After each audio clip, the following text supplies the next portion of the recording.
So I've been working over the last couple of weeks with a few different leadership teams, and in fact a couple more next week, so it must be the festival of the leadership team offsite. But all of these leadership teams and executive teams are probably struggling with a common question. The key question is, how do we become the most collaborative, effective leadership team we can be, a team that really hums and sets an example and sets the tone for the rest of the organisation.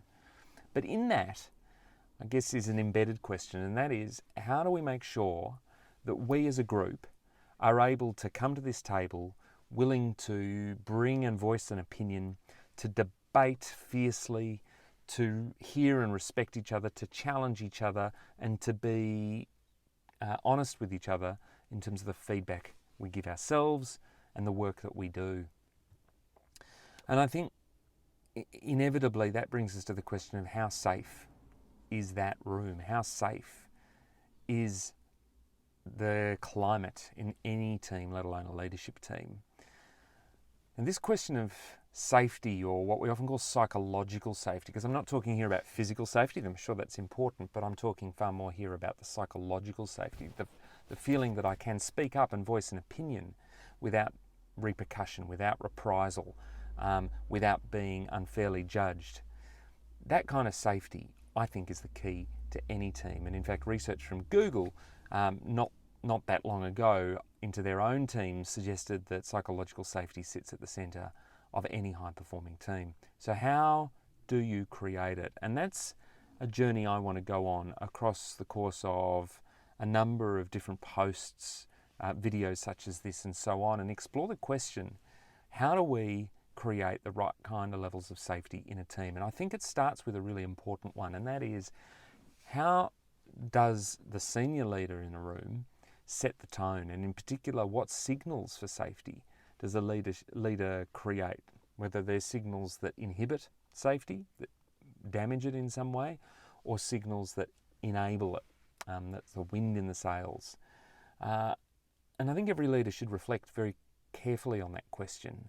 So not that long ago, I was working in a group where one of the leaders was so concerned and themselves fearful about the kind of outcome that we were going to get to in an offsite, that culminated in all kinds of behaviours that effectively were them seeking to control the agenda and control the discussion. Not because they were a domineering person per se, but just that they lacked in themselves the confidence that it will be okay. This conversation will be okay if you let it go. So it's this tension, isn't it, that as leaders we have to let go enough in order to allow other people in. Without that, it's very difficult to create the signals of safety that I think a leader has to provide. The signals that it's okay for you to express a point of view, even though it may not be on my list of things to talk about. It's okay for you to express a point of view that's different from mine, and I will listen and I will respect that, and I won't try and bash your point of view into, if it's a square peg, into a round hole. So all of that kind of stuff.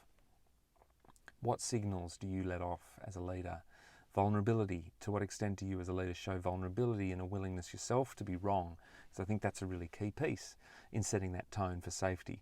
So anyway, that's my beginning thread on this topic as I turn it over. I had one participant in an offsite last week say to me, Simon, I really appreciated the fact that you were able to create a climate of safety and trust in this room. And I thought to myself, well, as a facilitator, that's what I do.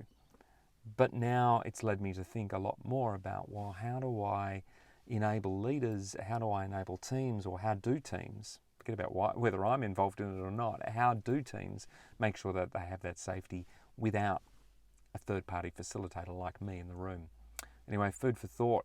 Hope you will stick with me on this journey, contribute.